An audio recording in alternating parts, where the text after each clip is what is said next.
Siang ya. Ya.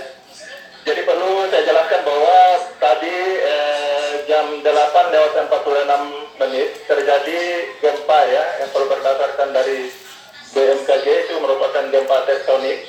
Ini cukup membuat resah masyarakat, di mana ketika jam-jam sibuknya masyarakat ke kantor terjadi gempa ini, sehingga masyarakat merasa panik dan berlarian ke arah yang ketinggian.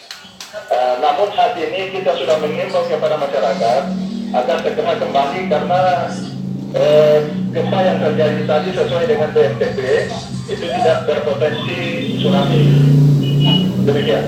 Baik, Pak, apakah ada gempa susulan yang terasa? Ya, beberapa kali terjadi gempa susulan yang cukup terasa oleh masyarakat, yang tadinya kami sudah mengimbau untuk kembali, akhirnya mereka balik lagi ke ketinggian. Dan akhirnya sekarang mereka sudah kami mengimbau kembali kepada mereka untuk segera kembali ke tempat tinggalnya masing-masing, karena tidak ada atau potensi terjadi tsunami. Demikian. Baik, Pak, apakah kemudian ada petugas keamanan atau pejabat pemerintah yang mengamankan lokasi gempa? Ya, ini sampai saat